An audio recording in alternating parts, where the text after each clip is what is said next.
It's the biggest game in 23 years for the University of Miami, and the tension is building out here in the Canes Nation.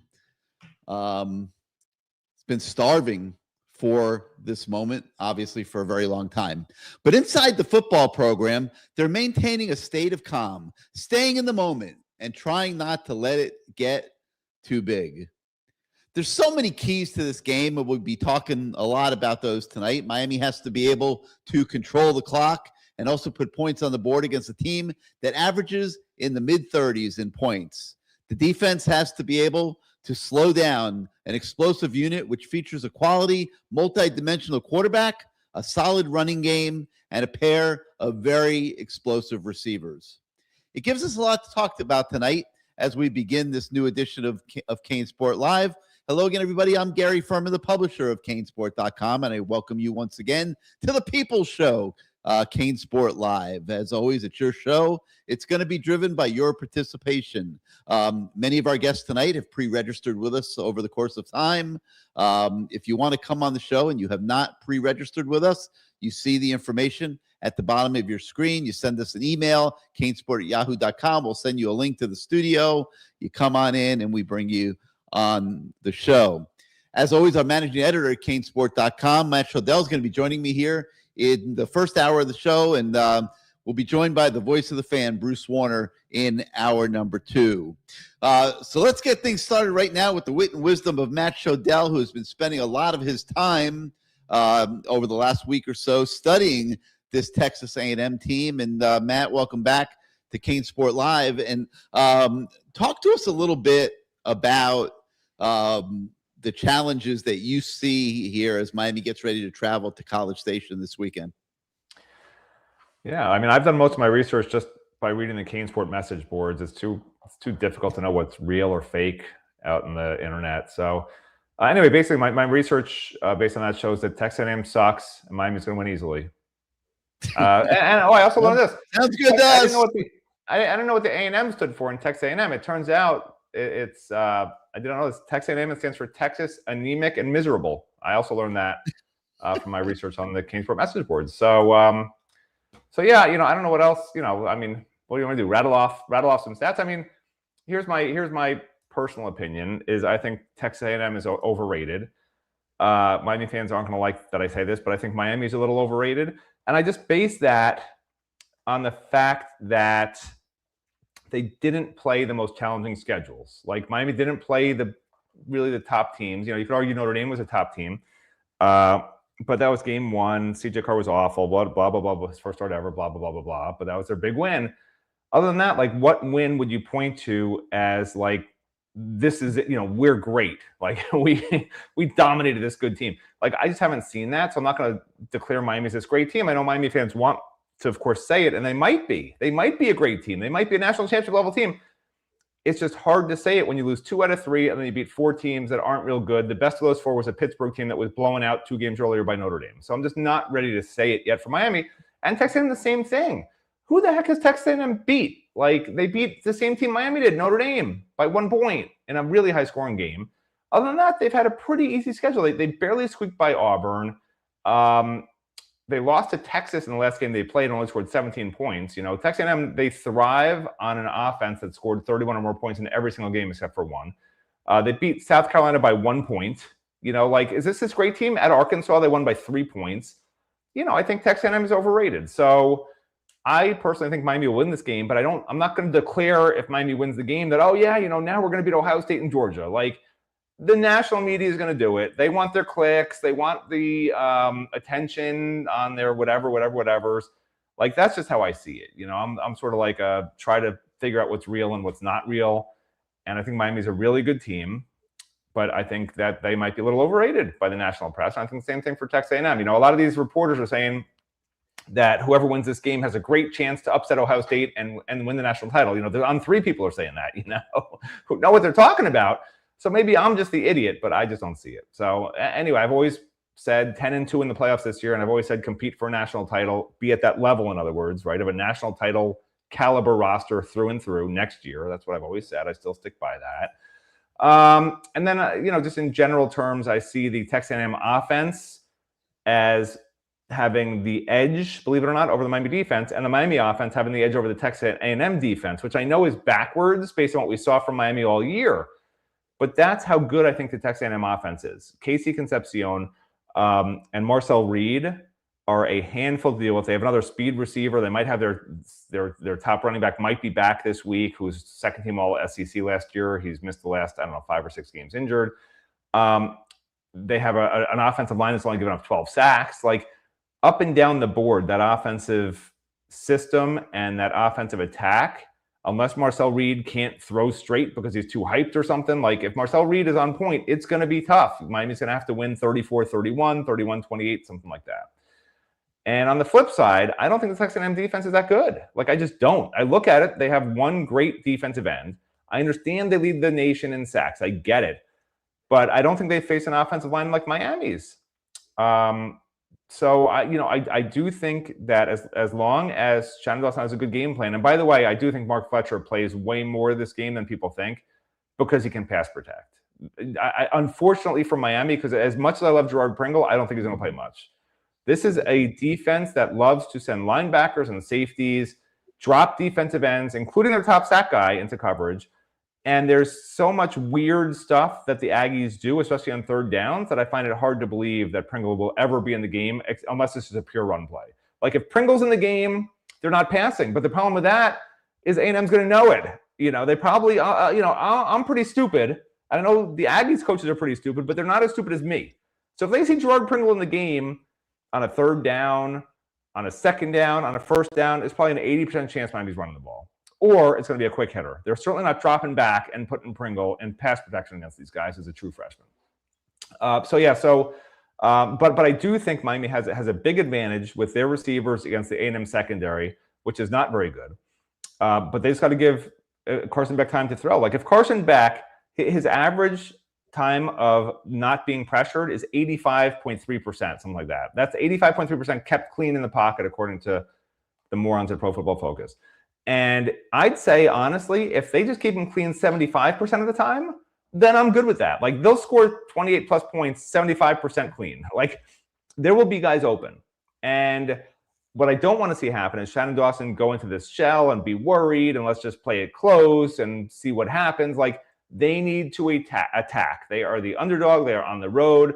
They cannot fall behind 10-0 in the first quarter, have the crowd, going crazy. We know Miami already has some problems with pre-snap penalties. They get too excited. They clearly don't communicate that well on offense. They do on defense.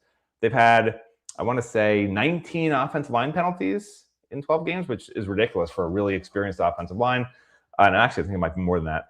But that's going to be massive. They have to go on the attack. They can't be passive. This is not the game to, let's just keep it close to the fourth quarter and hope it works out, because you'll be down by 14 points with 5 minutes left if you do that.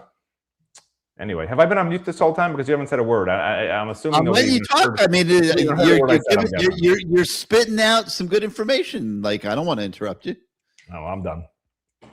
All right. So you talk about Miami being overrated and not looking like a national championship level team.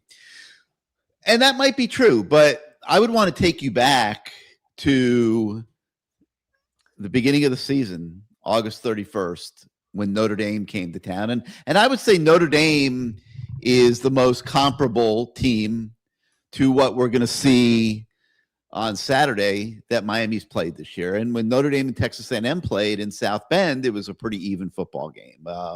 So these teams are at a pretty much the same level. I feel comfortable saying that. Now, how does that compare to, like, say, an Ohio State national championship level contender? We can't really say because we don't have anything to compare it to. But I think coming out of the Notre Dame game, we would have said that, wow, this Miami team looked pretty damn good at all levels, and they're a national championship contender.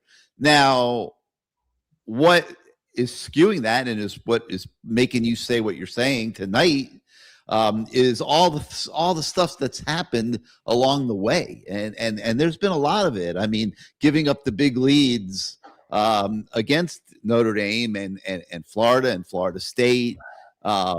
Not being able to score at a sufficient level against Louisville and SMU, 20-21 points.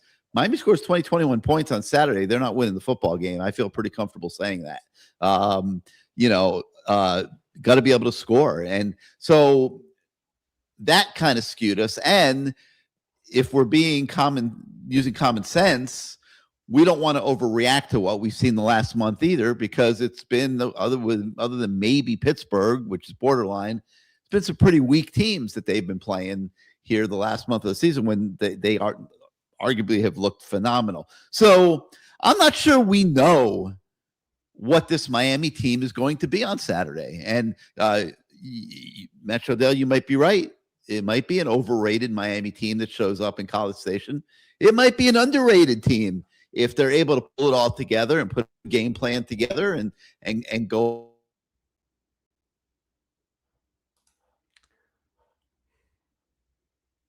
Did you freeze or did I freeze? I can't even tell. I think we had a little blip there, but did I freeze or did you freeze? I don't know what happened, but the internet went cloudy for a minute, but I think we're back. But all right, so but the point making is that we do not really know what we have in this Miami team because of all the different faces that they have put on over the course of the year, and it makes it very tough. But you know what? So what? Like, why do we have to know what they're going to do on Saturday? You know, everyone's excited. Unfortunately, not a lot of people were able to get tickets at a normal price. The Canes fans, what they have? They had three. To the they gave us aftermarket because Texas they A&M gave us 3,000 tickets, I think, right? 3,000. Is that what they gave us? 3,500. I believe the number is 3,500. Yes, I was told 3,000. That's insane. But insane. Yeah, I mean, it's a home game.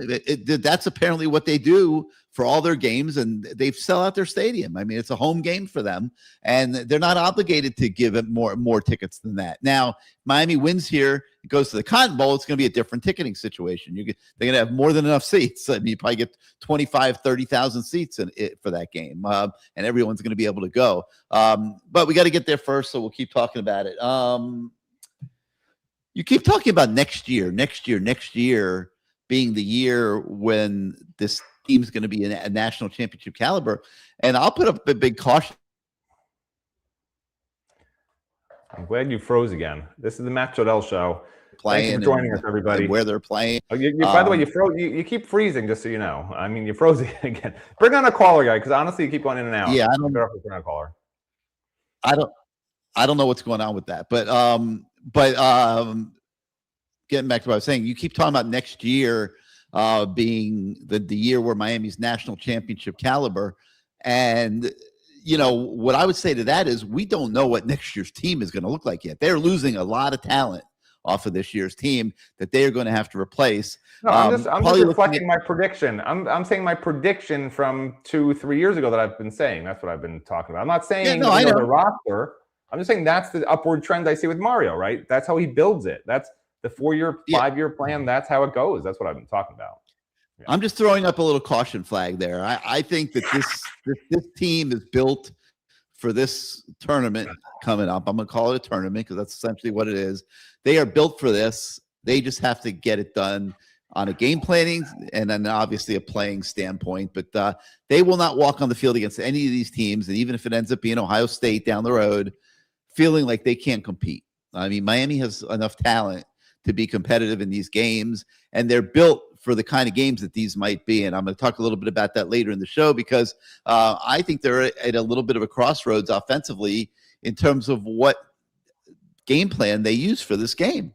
Like, you know, is the freewheeling gimmick taking, you know, type of game plan that we've seen the last 4 weeks, as fun as it's been and as entertaining and effective as it's been against the level of competition, is that the best strategy for this football game on the road in front of 100,000 fans in a playoff environment and situation? I don't know. You know, I mean, my experience and instincts tell me you better be able to run the football. You better be able to control the clock. You better be able to keep the crowd out of the game. You better not put yourself in 3rd and long situations against the best pass rushing team in the country and set Carson Beck up for failure. So, and if it plays out the way that way, there's going to be a lot of fans unhappy, thinking, oh, geez, they've gone back to being too conservative again. And you do have to be able to score in the 30s at the same time. So this is not an easy challenge, folks, and we'll talk more and more about this as we go through here tonight. But let's go out. And by the way, Chris Brown is concerned about me because I'm sick. I've been sick for like 5 days, so that's why I'm blowing my nose once in a while or whatever. But yeah, I'm okay, relatively speaking. Well, we've been infiltrated by the enemy here. Aggie Jim has come back. I think he made an appearance a couple weeks ago and saying this ain't SMU, boys. And he pronounces that SMU. He doesn't pronounce it SMU. He pronounces that SMU. He thinks it's a word. This ain't SMU, boys. Jim, I think we'll acknowledge you on that, and that you're right. We nobody expects this to be the same SMU team that beat Miami back in Texas a few weeks back. So, but thank you for the information. Ian Killian says he hopes that Keontae Scott is good to go. By the way, the CFP put out a Mario Cristobal rule today. They said that you have to report you have to give an accurate injury report, which will come out tomorrow from Miami at 6 p.m. So I don't know what accurate means. I don't think Mario knows what accurate injury reports means. I mean, you can make someone questionable, right? But what are they going to do? Fine them? I don't know what they'll do. Not let them in the playoffs next year? Let Notre Dame back in this year? I don't know. I don't know what they do. There's nothing about punishment on there. It just said required to give an accurate injury report 3 days before the game and again 90 minutes before the game. How about the ACC today releasing a football schedule for next year with some teams playing 8 ACC games and some teams playing 9? Well, what is wrong with these people? Like I don't get it. Like I don't understand how they think they're going to have legitimate standings with uneven levels of participation in the conference. Like I don't know, man. Anyway, let's go out let's start tonight with the Mikester Cane. Welcome back to CaneSport Live. Mikester, what you got for us this evening? Hey, Matt, there you are. What's up, Mikester? I've been meaning to talk to you, guy.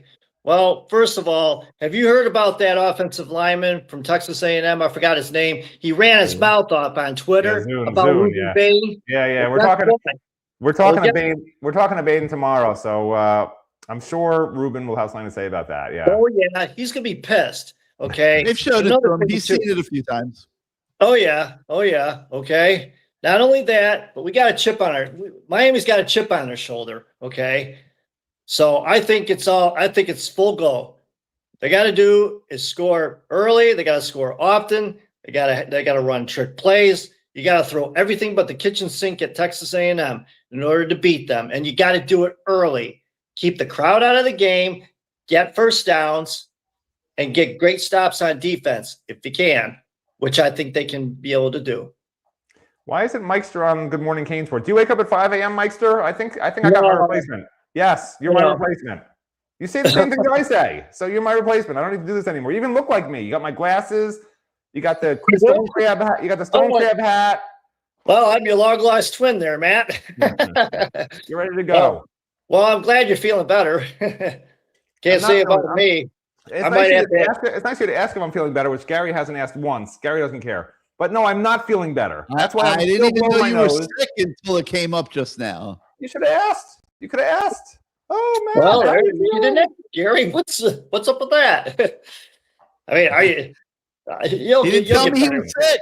He never said anything. Hopefully, I feel better than Marcel Reed's going to feel on Saturday. We'll see. Oh gosh, well, I can't afford to get sick. If I get sick, I'm in big trouble because of my heart. So I got to watch that. I have a bad heart too. Hey, that's not an excuse. All right, I've got chronic AFib. I had a PFO closure 2 years ago. Oh, you're speaking a different language. All I've got is massive PVCs, 42%. 42%. Yeah. Wow. Yeah. But I think you still got me. You still win. You win like 21-14 against me. Okay, call it that. So what are your predictions for the game, guys? Be honest. Oh boy. What are your predictions? You go first, Gary. Go I'm gonna first, say Gary. Miami win. I'm going to say Miami wins a close game. I mean, I expect it to go down into the fourth quarter and A field goal? Huh? A field Yeah, goal? I think it could be a field goal game. Yeah, I really do. I think these are two very evenly matched teams, two very good teams, and I think they're going to make plays, and each team's going to have moments. And I'm expecting this game to be decided in the fourth quarter. As for me, this is true. I was asked my prediction today by somebody who may or may not have the IPF named after her, and so I guess I have to stick with that, because if I change it now, I'm going to look like an idiot. So I did say I think 31-24 Miami, or 31-28 Miami, something in that area. I'm going with 35-31 Miami. 35-31. All right. Yeah. It's funny. I would take, not that I ever bet, but I do think it's going to be one of those high scoring games. I really do. I think Miami's offense has come alive enough and Texas A&M's defense isn't that good, and vice versa. As good as Miami's defense has been, I don't think Miami's allowed more than 24 points. How many points did SMU score on us in overtime? 24? 26, I think. Yeah. I mean, so other than that, I mean, that's the most points. That's the most points Miami's given up all year, and Texas A&M has scored 31 or more points in every game except for 2. So something's going to give. I think Bain will get either Bain or Mesidora will get at least 2 sacks. Yeah, I'm going to go out on a limb and say that. Yeah, I think that'll happen. I think that kid ran his mouth, and Miami I think Bain's going to be. I think Bain's going to cause a lot of pain. I've been talking a lot about Bain, and I know I've been a little edgy, and I don't feel that we've seen the best of Ruben Bain since early in the season. We haven't. And I know we haven't. I know we haven't, and I know. Has anybody noticed he wears a giant brace on his arm and can barely move his arm? Has anyone noticed that? Yeah, am I the only one who sees that? Is that invisible to everyone else? But listen, I mean, Miami football is built on big time players like Ruben Bain showing up in big time games. It's a cliche, but it's not. And Ruben Bain needs to show up on Saturday. He needs to give it his all on Saturday. He's got to do it now. Now is the time. Don't worry about getting injured. Your chances are you're probably gonna be a first round pick, maybe. I mean, he's that good. He'll help his cause with he'll help his cause with a big game on Saturday. And it's like, so I don't have any problem with anybody poking the bear or whatever. I mean, thank you, Mr. Offensive Lineman. I don't remember your name at Texas A&M. Because Ruben Bain needs to be poked a little bit. I think he has been a little bit on cruise control. He needs to be poked. And they need big time Ruben Bain on Saturday. Go ahead. Can I add something real quick? Go ahead, Matt. Because thank you, Mikester. I appreciate you taking over the show. Because here's what I truly believe this game is it's more important that Miami's defensive tackles play well than that Bain and Mesidora show up. And the reason I believe that is I've started to look at some Marcel Reed tape. And when he's had his big runs, he's not running to the sidelines. Okay? He's running up the middle. He's running right up the middle. Yes. Yeah. I've noticed that too. Yeah. Sorry, Mikester. It's your show. Go ahead. What's his name? The Scott, right? I can't remember. The D lineman there. The Scott. Oh, Justin Scott. Yeah. Justin Scott. He needs to give it his all. Okay. Well, just stay in his lane and give it his all, and keep that quarterback contained. Well, Marcel, here's the thing with Marcel. Here's the pattern I've seen, and I'm sure Heatherman's seen it too. Yeah. When he rolls right, he's looking to pass. Correct. It's designed runs, and when he's pressured, he's looking up the middle. Because he's not a guy who's really trying to run a lot, except on the clear design runs or the RPOs where the linebacker is taking the back. What he's always trying to do first is he wants to be a pass. Like in his mind, he thinks he's a pass first quarterback. And in a game like this, you have to sort of get into the guy's mind, right? Because he doesn't really do a good job of going to his second and third reads. So if Heatherman can figure out some sort of pattern to their first reads, and a lot of times those are these It's not that different than Shannon Dawson. They love to throw these quick hitters to the perimeter. They love those passes, okay? Check downs. So, yeah, correct. So if he can crowd the line, maybe drop some linemen or linebackers into those gaps where the Casey come up like this and then drop back. You know? Correct. Bracket Concepcion. They should be mapping every route Concepcion's run all season and bracketing those routes on their. They may have to adjust their zone a little bit, but that's the guy that he likes to go to on the quick hitters. Yeah, that's his go-to man. Is Concepcion. Yep. Yeah, Concepcion. Yeah. So yeah, they have to gap integrity in the middle is massively important. Massively important. Exactly. I can't stress that enough. Nobody's even talking about that. Everyone's talking about Bain and Messidor and sacks. There's nothing more important than the defensive tackles on Miami, on the entire defense to me. After watching, you got a good point. You've got a good point, Matt. Yeah, good point. Very good point. Thank you, Mikester. Oh yeah. Oh, speaking of Scott, is Keontae Scott going to be do you guys think Keontae Scott's going to be full go on Saturday?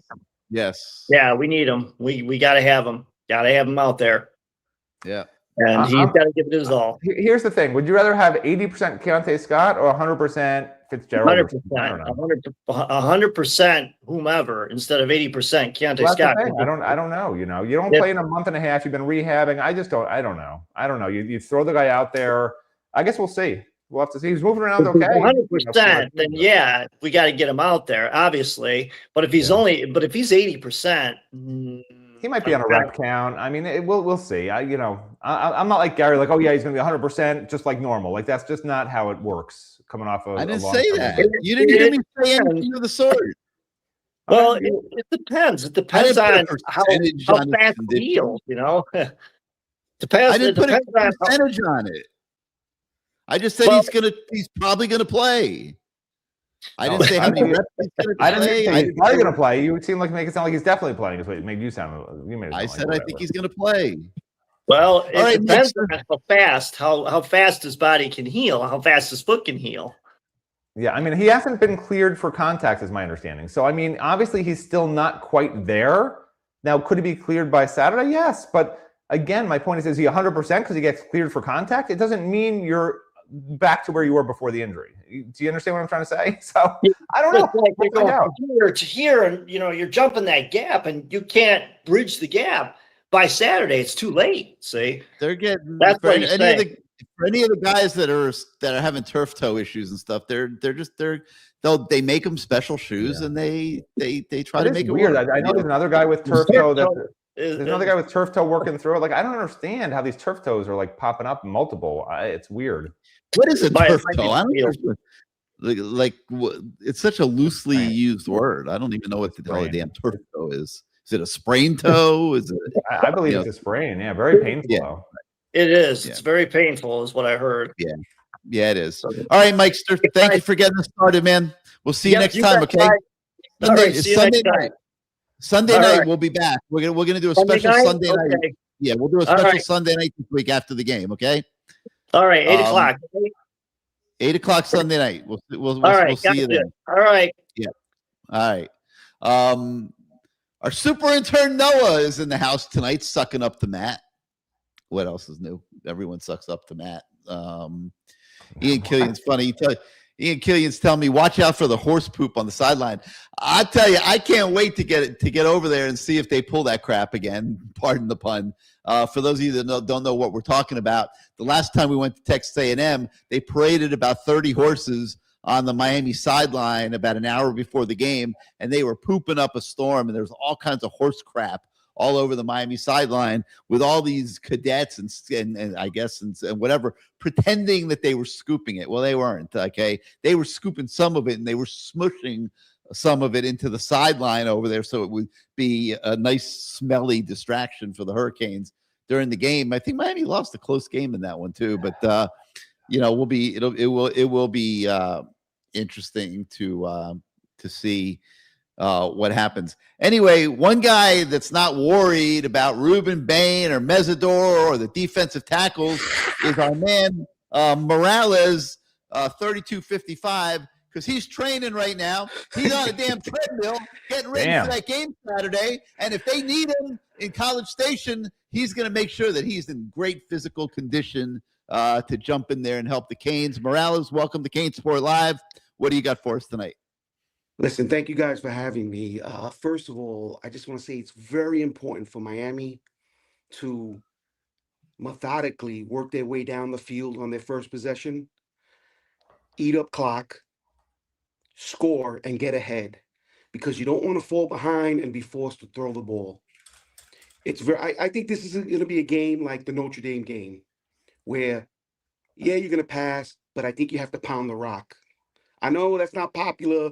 Everyone wants to talk about what happened the last 4 games, but that's against lesser opponents where you're able to do, throw the ball around at will and trick plays and do basically anything you want. You're going to play a tough team on the road, 100,000 people there. You got to get up early and you got to eat up clock. This can't be a game of, with a lot of possessions. I think if the game goes and less possessions, it's better for Miami. Because if you're having a shootout, I don't think that's us this year. Last year, yeah, we win those games. But this year, I think you need, and think about this way. We haven't seen a game this year where Carson Beck led us down the field while we were behind to go ahead. He had a chance at Louisville through the interception. He had a chance at SMU overtime through the interception. He hasn't, he hasn't done it this year. When they're out ahead. You're right. They have to get ahead. All right, can I share some thoughts here? Go ahead. Are you from New York? Yes. I can tell. Look, I'm never going to disagree with you, not because you're from New York, but because you give me those Soprano vibes. And I don't know what the hell you did with Morales 32-54. If you put him under the turf in the Meadowlands, I don't know what you did to him, okay? But I will never disagree with this dude because he scares me. He's a New Yorker. I know what New Yorkers do because I'm from New York. I don't mess with New Yorkers. Period. Listen, what do you guys think about that?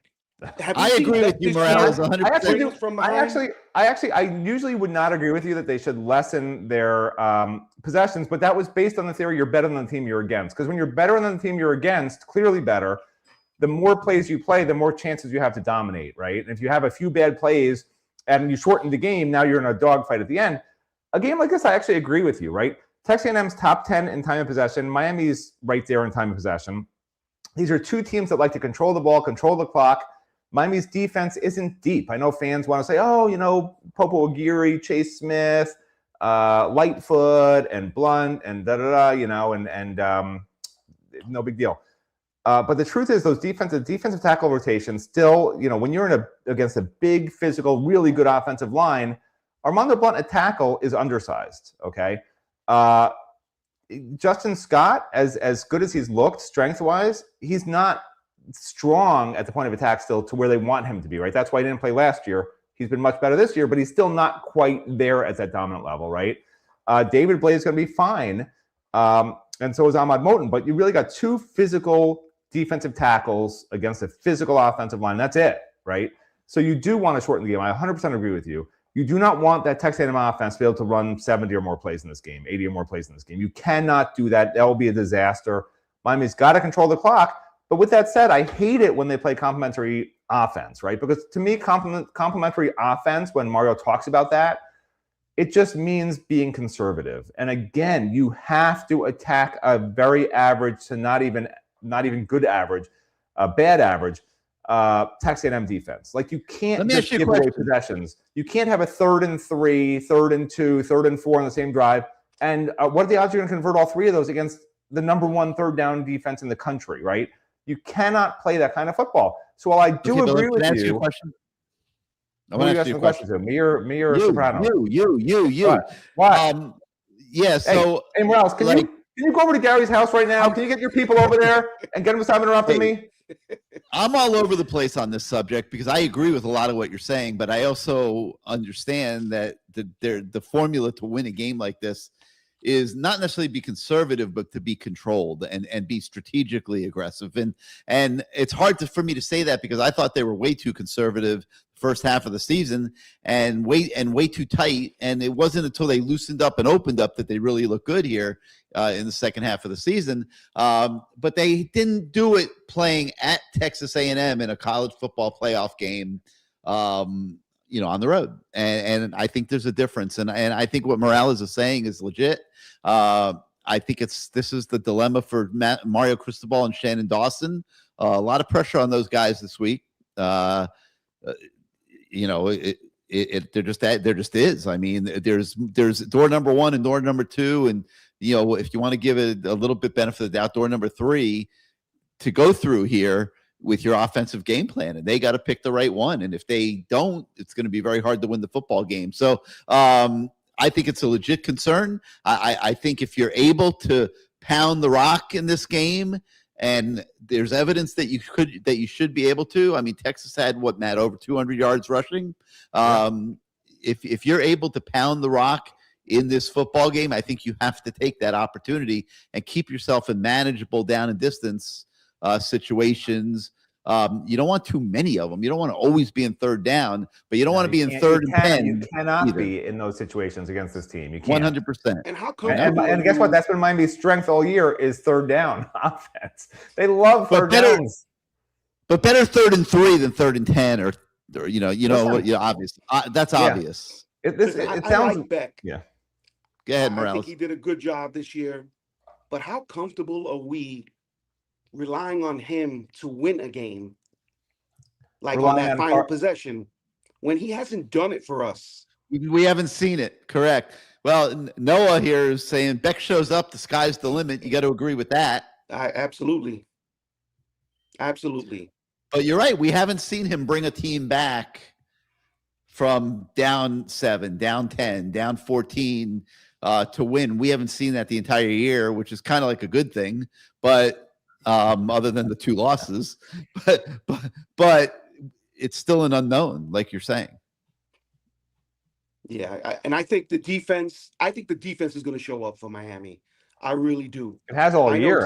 Texas A&M has a good offense. They have great receivers, but I don't know, and I don't even think it should be multiple blitz. I think let the 4 guys rush and see if you can get pressure that way, and have the guys, keep the linebackers back, keep the DBs back, and you know what? Make this guy work his way down the field because he's bound to make a mistake because the last few games he's thrown a lot of picks. Yeah, I was Force watching him to beat you. I was watching some of the Auburn Texas A&M film because Auburn's the one team that really held down Marcel Reed's run game. And when you hold down Reed as a runner, it's a whole different game. I mean, they really lose that entire dimension to their offense because he's their basically their top running back, right? And the way they did it was multiple. It wasn't like they just did one thing that worked. They were sending blitzes. They were sending 6 after him. Twice they got sacks, sending 6, and then I saw another play where they got a sack just rushing 4. You can do it either way, but the key is to rush him again without the twist, without the stunts. Like, you just have to go straight up the field and beat your man. Like, that's it. You cannot lose gap integrity. And with the top 4 linemen on Miami's defense, I think they have a chance to just rush 4, like you said, but they will need to mix it up. I mean, you have to, because Marcel Reed does make mistakes. He does tend to try to extend plays sometimes when he shouldn't. He does tend to hold the ball too long when he could get rid of it earlier because he trusts a lot in his ability to escape pressure, right? And Miami has to take advantage of that. They have to really get inside his head and sort of figure out, consult with an astrologer. I don't care what they do, but figure out what he's thinking and how he wants to attack Miami. Because once you know how they want to attack Miami, now you're playing that chess game, which I say Heatherman just murders people, doesn't play chess, but you're playing that game where you really are sort of checkmating them with everything they're trying to do. But they have to understand how Texas A&M is going to attack them first. You really have to do that. And I think if they don't do that, then it's a massive failure on the coaching staff. If they come out and they're unprepared for the Texas A&M attack, that's just a disaster. All right. Thanks a lot, guys. All right, All right, Morales, Morales. 3-2-5-5. All right. Keep riding that treadmill, man. We might need you on Saturday. Yeah, if you need me, we're we gonna be in bad shape. We might need you. All right, man. Thanks for coming All right, on the take show. care. I like All that right, guy. How come these guys are never on the calls with me? These are the two best callers. Not two the best, but they're really good. Those were I'm nice mixing guys. it up. We're mixing it up tonight. Sebastian's I missed the usual. I missed Sebastian, of course. Sign though, man. Sebastian's he's got his sign again tonight. You better make that. Put him in the main picture by himself. I can't even read it. Yeah, it's a little small. Let's Have fun. Let's go big screen here with Sebastian for a minute. The middle eight. Oh, he's pulling out the middle eight. Pull it out in the fourth quarter, and then on to the next game. When did this middle eight become a thing? Because this is the first year I've heard about it. Has this always been a thing, and I'm just a horrible reporter? I didn't hear about the middle eight constantly. It coaches like it's an important part of the game. I know, but I never had heard it referred to as the middle eight until I swear this year. I had never heard that term in my whole life. Is that some new Generation Z thing? I don't understand. Am I on? I can tell you about the middle eight. No, I know what the middle eight is. I Okay, just don't know when it started. I remember when Butch Davis was the coach, and he just had a certain kind of philosophy that he believed in. He said, you never want to give up a special teams touchdown because chances are you're probably going to lose that game. He says the way you close out the first half and the way you play in the beginning of the second half is crucial. Yeah, that's true. And so if you're able to, go into halftime, whether it's kick a field goal or score a touchdown, it just kind of gives you a little bit of juice and some confidence. And then if you go out in the second half and you're able to put points on the board, that middle eight it sometimes can just settle your team. Well, can I ask you a question, Sebastian? Yeah. To win the middle eight, do you have to win the coin toss? You don't. You can play good defense on the first drive of the third quarter, and that counts. You're good with that. Right. Exactly. You got to stop at the end of the first half. You got to stop at the beginning of the third quarter. That counts. You don't need to score. Yeah, you don't need to score. What you're doing is you're just setting your team up to have some sort of momentum.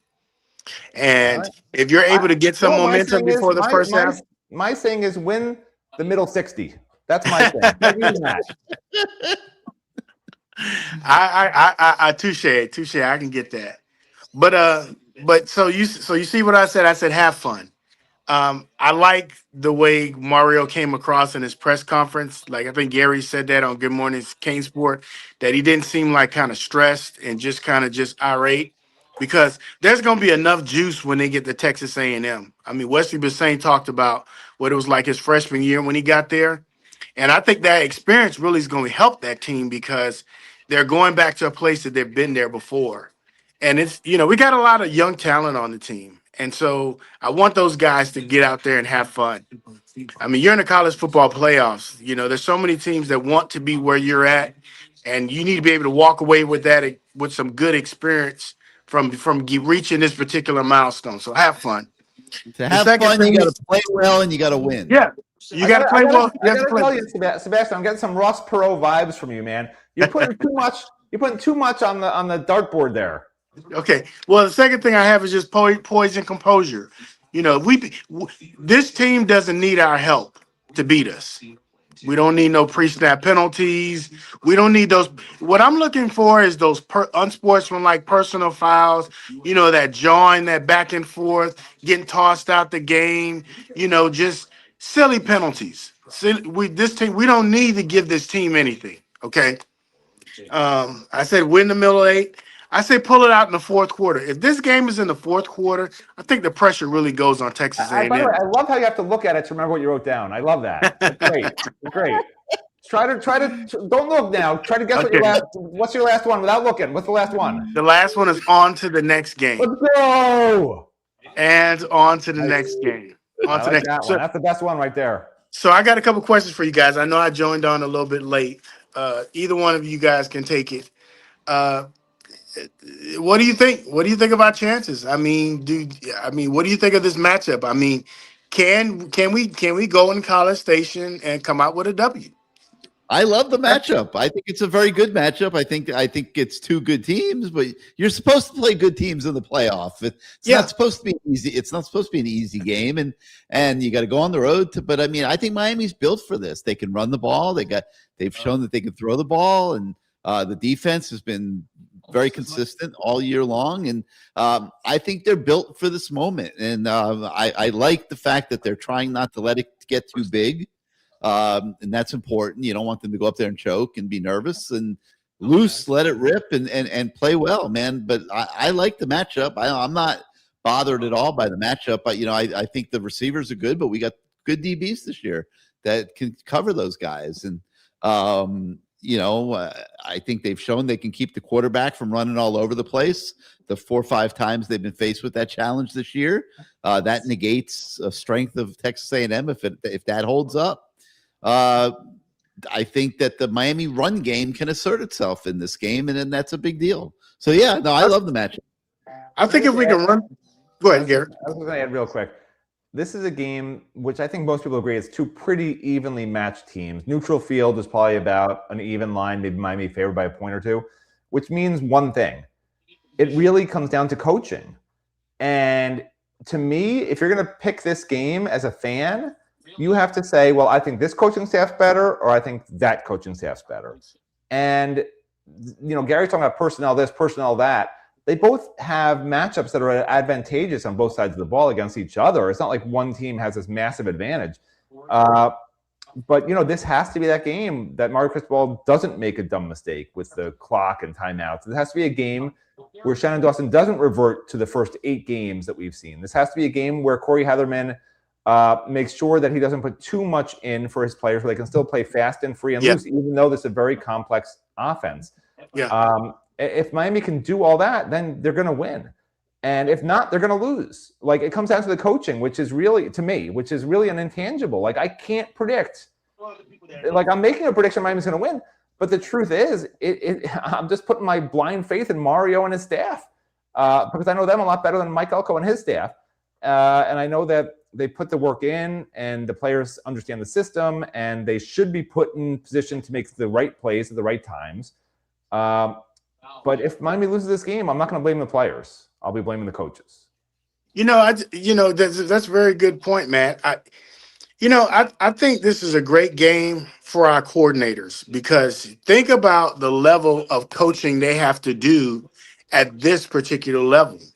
They're in a college football playoff, and if you're able to coach your side of the ball up and get them to execute at a high level, this is massive. I mean, recruits all over are going to see this. I mean, we're in prime time. We're the best game in town on that particular day. And there's some 9th graders, some 10th graders, some 11th graders that's saying, you know what? I want that logo on the side of my helmet. I think I'm going to go to Miami because these guys can do it. And so that's what I'm really looking for. Yeah, it's an evenly matched team. I just want us to be able to show that we belong on the field. And they show that. And if we're able to do that, it's a coin flip. I think there's probably going to be 3 or 4 games, that's 3 or 4 plays that's going to determine the game. I really do believe that. Fair. I think that's how close it is. A blocked punt, a missed field goal, a costly turnover, a penalty at the wrong time. It could just kind of just turn on the dime. I was really amped up and encouraged when I heard that Keontae Scott is looking like he's going to play. I mean, he's practicing. I mean, I don't know how much we need to read in on that, but I mean, if I get an 80% Keontae Scott, I'll take it. I'll take it. Matt's not taking an 80% Keontae Scott. No, I didn't say that. I didn't say that at all. You did say that. I said, would you? I was asking a question. I said, would you take an 80% or 100% Fitzgerald? To me, if Keontae's on a rep count, I'm playing him on every 3rd down and more than 4 yards. Like if it's 3rd and 4 or more, I'm playing him. Like that's what he's playing. I don't need him banged up in the run game. That's a physical game. Like if he is legit on a rep count, I hope that they do that and don't just like play him the whole first quarter to get off to a fast start or or I don't know, you got to save him for the fourth quarter, obviously, too. Like, it's going to be difficult. This is typically what happens off an injury. A guy's on a rep count for his first game back. Now, I don't know in the playoffs if they can not have that happen. Maybe that'll be the case. But yeah, it's going to be really interesting when that first injury report comes out. If he's listed as questionable or not even on the report, or Panhandle Cane will take 80% Keontae Scott crabbing. I'm not taking an 80% person crabbing, okay? No way. They fall in the water, I am not dragging them back to shore. It ain't happening, all right? Matt, I say, to shore. Matt, I'll take 80% of the way to shore. You're not getting on the crab boat. Yeah. The reason why I say I'll take an 80% Keontae Scott is because, even though Fitzgerald was able to play underneath the lights in Florida State and played a hell of a game, this is a big game. This is a big game. And so just having a little bit of experience out there, another calming voice, I think it'll be great. My last thought of what I want to find out from you guys is, I see Nikar is hitting the portal. Do we again? Yeah, he's got to find somebody that'll take him. He's trying to set the record for most portal entrances and returns, I guess. I don't know. So the question that I have is, I think we can absorb his attrition, his loss. I wish it would have worked out for him, because I hate seeing us recruit these high caliber players from Georgia and they don't play out. Like Norton. It's different. You're still living in the 2022s, man.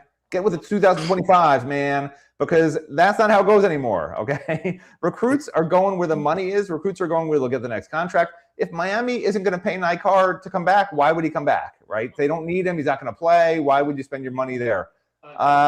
It doesn't make any sense. Plus, he's not going to play. He's not going to play. So no, they just signed 4 good freshmen. It's not about where he's from. It's about what have you done for me? What can you do for me? Not where are you from? Like, that's just not the way. That's not the way it's going to go. So, do you guys foresee any other attrition that's going to impact this game? I know we lost Ray. This game, no, nothing that'll impact. But when the season's over, you're going to see a bunch of guys heading to the portal. I guarantee you. The portal situation is crazy because it's 2 weeks starting January 2nd. Unless you're in the playoffs, then you get an extra few days, and that's it. Like, that's it. And you have to be enrolled by whatever the enrollment date is in January for your school, or you can't come in until the summer. You can't be in spring practice. Right. So and it's insane what they're doing. There's going to be a mad rush to the portal, a mad rush to find a home, a mad rush to enroll at your new school. It's going to be totally stupid. Yeah. This NCAA there's is a bunch of morons. They're a bunch of morons. They really are. You know what's going on right now while this team and every other team is trying to get ready for the playoffs? All the players around the country are negotiating their NIL deals for next year. Yeah. How do you? It almost is a detriment to be in the playoffs. If you're trying to build for the future, being in the playoffs is a disaster because you're so focused time-wise on your opponent. And this year, teams that are not in the playoffs right now are going crazy, reaching out to every contact they have. They're doing 100% portal 100% of the time. And we're preparing for the biggest game in 23 years. That's why I want you guys to have fun. This is my last comment. This is for Gary. Gary, what I want to know is, for a playoff game like this, are you going to allow your young staffers to make it out to College Station? Dude, is this like their Super Bowl for a hard year worth of work? Are they going to get a chance to experience Super Bowl? The Super Bowl's if we get to the end. Okay, right. Yeah, at least let Matt go. Matt should be able to go on this trip. I can go to any game I want, but my kids are actually coming home, so I'm unfortunately not going. But they're here for a week. My kids are, they don't come home that often. So, but I will say that, if they do go to the national title game, of course I'll be there. I was at the last national title game that they won, and Gary said he'll take us all out to Chick-fil-A for dinner if they make it to that national title game that the night before the game. So that's absolutely true. Very excited. Very excited. That's good. About it. Well, that's great. Well, I hope we experience that. All right, Sebastian. Thanks, man. Thanks for coming on the show. And you told us that because you thought the game was on a Monday, and you knew that Chick-fil-A is closed on Sunday. But are they open on Sundays now? I don't know. They might be. I can't remember. So J.R. Barr says there's nothing wrong with gimmicks. He's right. There's nothing wrong with gimmicks. They're entertaining as hell. But after 4 weeks of running a lot of gimmicks, Why is just Ghislaine? How do I say her name? Ghislaine Maxwell. Why is her username on our comments? I've got 40 minutes left of internet access, and whoever it is posted her pictures, and they're like, "What is wrong with these people? I don't understand it." I'm looking for it. It's the bottom. It's the second from the bottom. But there's she. It's not really her, obviously. I've been posting constantly. Internet access. That's awesome. That's awesome. She's asking about JoJo, how JoJo Trader's doing. Thoughts on JoJo Trader. Yeah. All right. So anyway, getting back to business here. So J.R. Barr says nothing wrong with gimmicks. He's right, but you have to understand something. In my opinion, we've had 4 weeks of a lot of gimmicks. Okay, Texas A&M is looking for gimmicks on Saturday. Probably gonna have to win this game with solid fundamental execution and not gimmicks. Most likely. I mean, they're gonna be looking. The gimmicks are the offense, right? Because Malachi Toney is not a gimmick. When he passes, it's not a gimmick. When he's in the what do they call it? The Mally Cat. That's not a gimmick. Like, that's their offense. That's legit their offense. So it's become their offense. Yeah, I would argue that's not a gimmick, honestly. Emilio Gustavo wants our thoughts on the Miami O-line. And by the way, there is a Lamar Thomas show tomorrow, and there's not a Lamar Thomas show tomorrow. No, there's not. No. You told me yesterday there was. All right, my bad. No, there's not. We have conflicts. Let me make clear, it's not my fault. It's that guy's fault. Yeah, no Lamar show tomorrow. But Emilio Gustavo is asking thoughts on Miami O-line, and it's a good subject, Matt. I would say underachievement. I mean, we were looking at the running totals today in the running game, and they averaged 5.5 yards a carry last year, 4.2 this year. That's a pretty sizable drop in production, which is shocking to me because going into the season, the coaches felt like they could build the offense around the running game and the offensive line. That was obvious. And you're looking at the O-line and the running backs going into the year, and you're saying, man, that's a pretty solid 2 position groups there. But for some reason, Matt, the offensive running game has not clicked. It's one of the great mysteries of life. It is. Why does the earth go around the sun and the sun doesn't go around the earth? We don't know. We don't know these things. It's impossible to know. But no, the offensive line, as it turns out, is a fantastic pass protecting line and not real good at run blocking. And when they do create holes in the run game, Mark Fletcher and Marty Brown have been eating too many freaking hamburgers and they don't fit through the damn holes. But when Gerard Pringle's out there on his little salad, goes to Sweet Greens every day, he squeezes right through that hole, no problem. But what were we talking about today with Gerard Pringle? 6.2 yards a carry. Well, let me explain it. Okay, he's averaging 6.2 yards a carry, best on the team, Pringle. The last 4 games, everyone's like, oh my God, the run game's resurrected.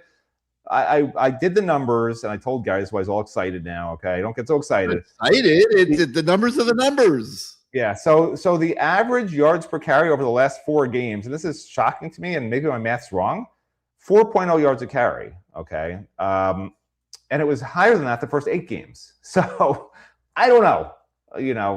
I don't understand it. I know they had one bad run game in there. Who did they run badly against? Was it Virginia Tech? They had one really bad running game out of the last 4, which I guess skewed it a bit. But, there's no doubting. When you see Gerard Pringle burst into the second level, like, that's not something Mark Fletcher does. That's not something Marty Brown does, and it's certainly not something we saw from Jordan Lyle all year long. So that's why it was hard for me in the beginning of the show to say I don't think Gerard Pringle's going to play much, And when he's in the game, he's just going to get a carry. He's not going to be pass protecting because he's not good at pass protection yet. And Mark Fletcher happens to be very good at pass protection. So, with that said, can all of a sudden Miami be a great running team against Texas A&M? No, they can't. Because I'm a firm believer that what you've shown over 12 games is probably what you're going to see in game 13.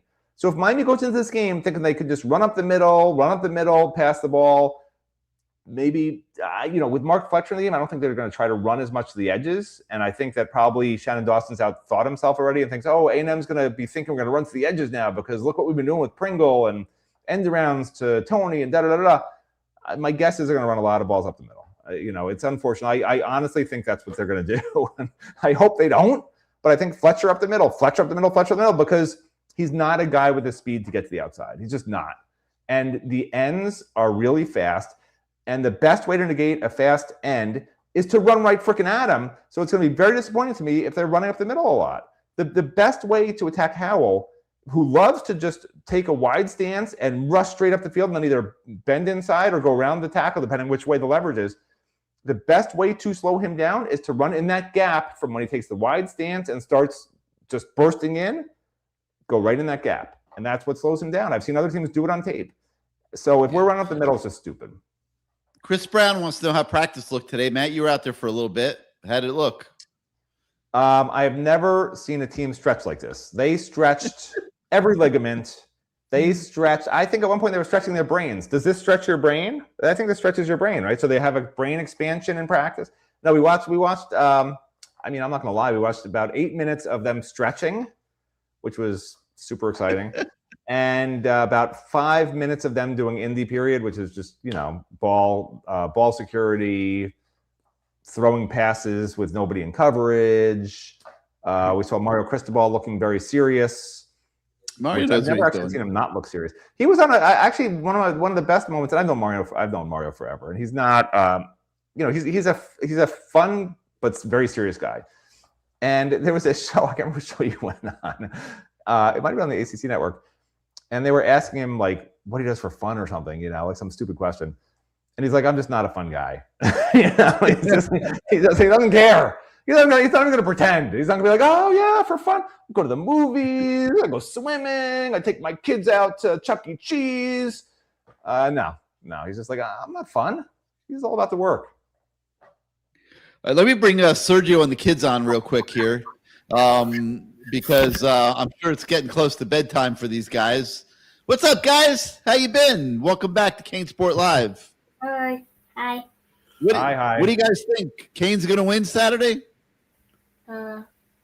Yes. 50-50.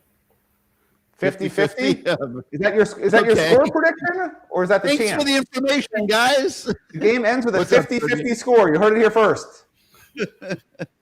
What's up, Yeah, Sergio? What you got for us? They were rushing to get their homework done, so they're gonna get on the show, and they're here now. But man, I'll tell you what, we're talking about next year. I don't want to hear any more talk about next year. This is the year.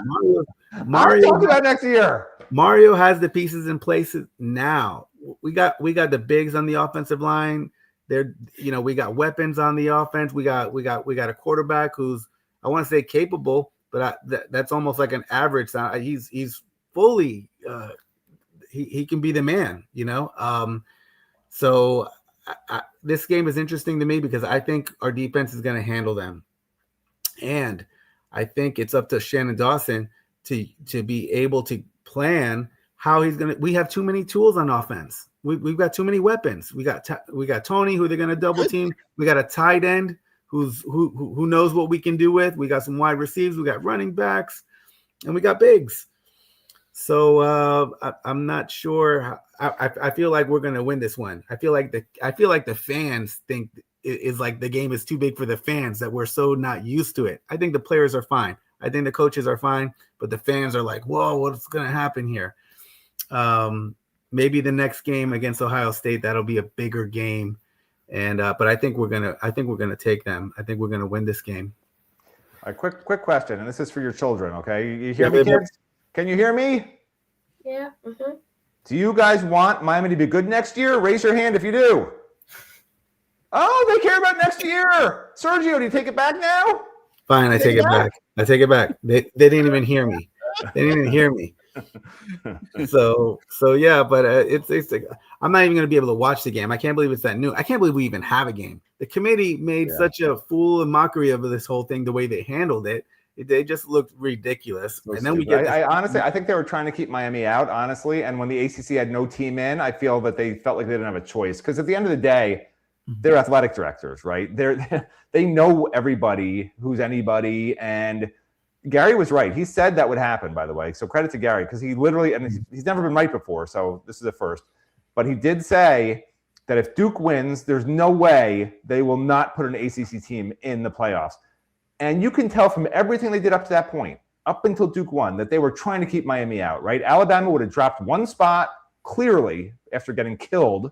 They would have kept Notre Dame where they were, and they would have had the perfect argument. And it's why they moved Notre Dame up a spot when they didn't have to after was it? Oh no, what did they do? They did something weird to keep Alabama and Notre Dame. They flip-flopped somebody. Who'd they flip-flop, Gary? They moved Alabama up a spot the week before. Right. After Notre Dame had a massive win and Alabama barely survived Auburn, they moved Alabama up to keep a gap between Notre Dame and Miami just in case BYU lost, everyone knew it was going to happen. 5 spots. They were anticipating BYU losing, and they didn't want to have to put Miami and Notre Dame next to each other and explain it.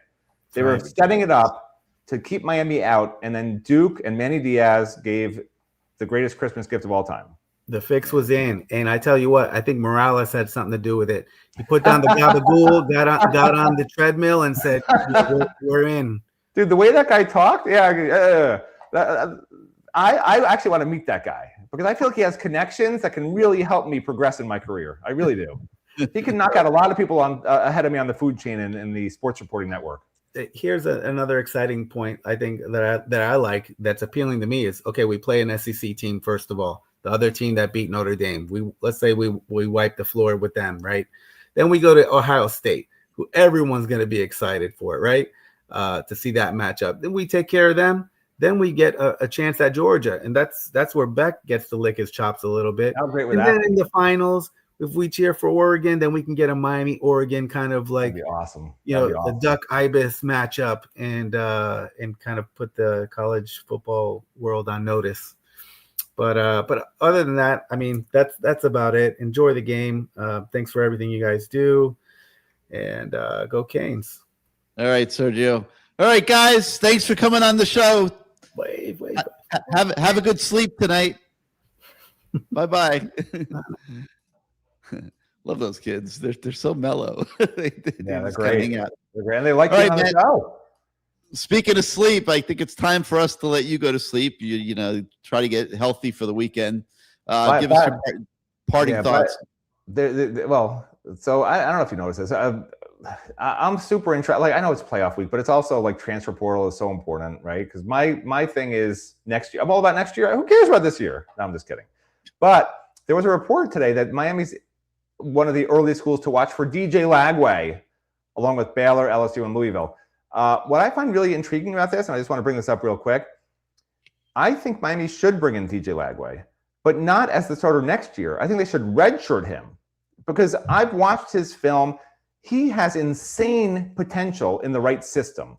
All that's killing him is his damn mistakes. His arm is sick. He actually can run the ball really well. They do not use him well enough as a runner.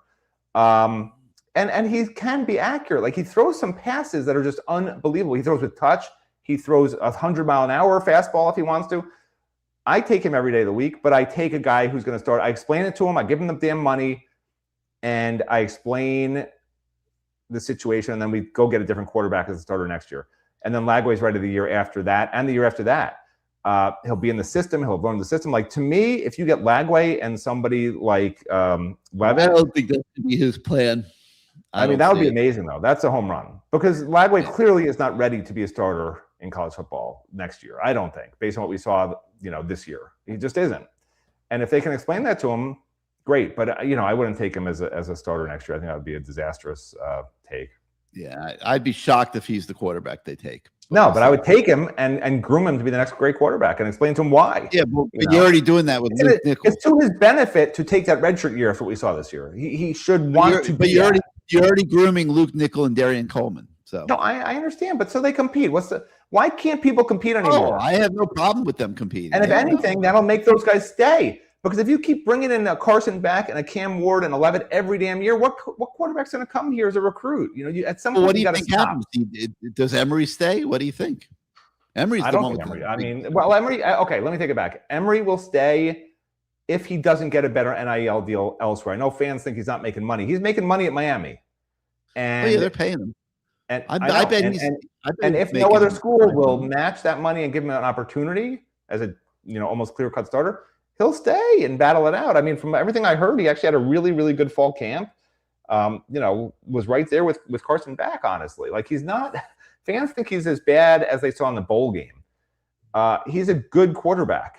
Okay, he is. Like I know fans don't believe it, and they make fun of Gary when Gary says it all the time, but it is the truth. He's a good quarterback.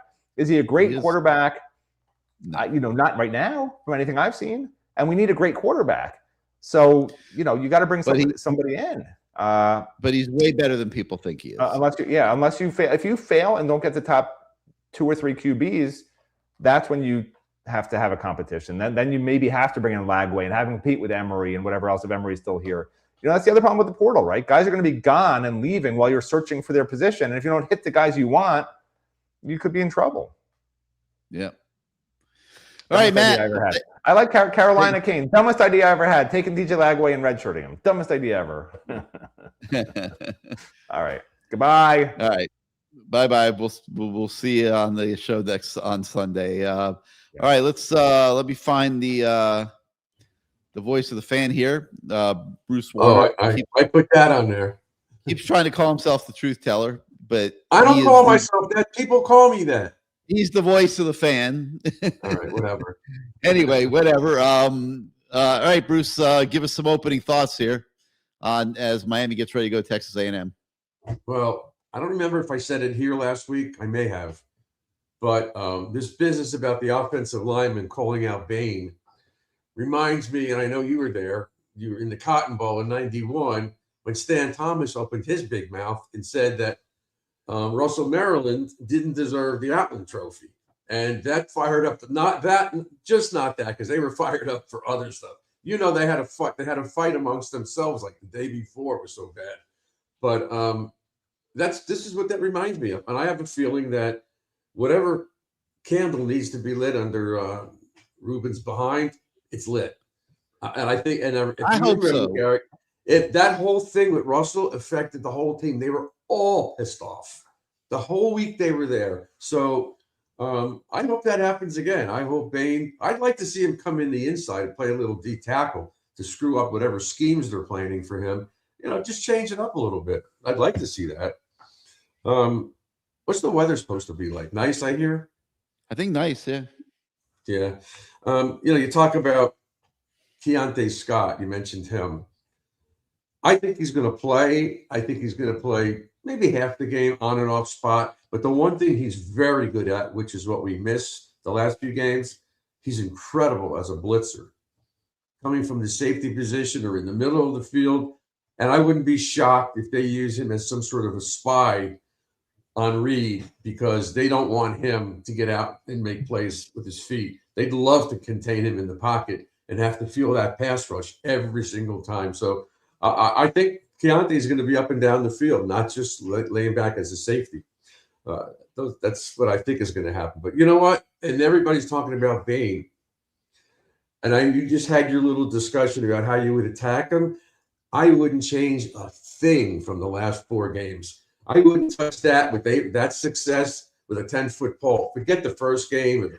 Yeah, but Bruce, hear me out on this. Like There's a difference. There is a difference going against Texas A&M on the road in a playoff game than going against Syracuse. I'm sorry. There's a big difference. And well, we're not talking about. I was talking about like Pitt and State, who wasn't a bad team. My point is this, Gary. They're very successful now. Now, if you're A&M's defensive coordinator, what are you doing? You better believe the first person, the second, and the third is Malachi Toney. You're not going to let him beat you. So now we need to come up with some plays and they've used him as a decoy. You have to they could tip off. If he goes in motion, you'll see what they're going to do. But that's where these other receivers have to step up. And I think it's going to be done. I'm not worried about Malachi catching 10 balls. I want to win. I don't care how they do it. I just want to win this game. So, but I would use him if I was Dawson as a decoy. It's going to be interesting to see how they decide to attack this game on offense. I don't think it's so clear cut. I think they got some tough decisions to make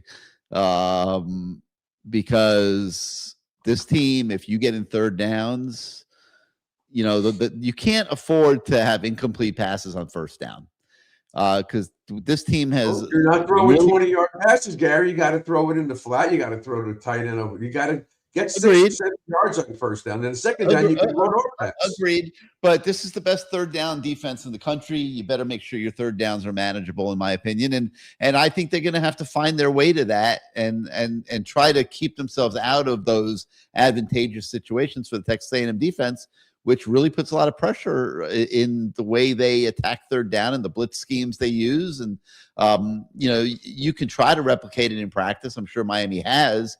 But being able to handle it in the game is a different story. And I think that they are going to have to be strategic. I'm going to use the term strategically aggressive in this game. They got to score points. They can't go into a shell, but they got to be smart about how they, game plan and call plays in this game. Puts a lot of pressure on Shannon Dawson and as an extension, Mario.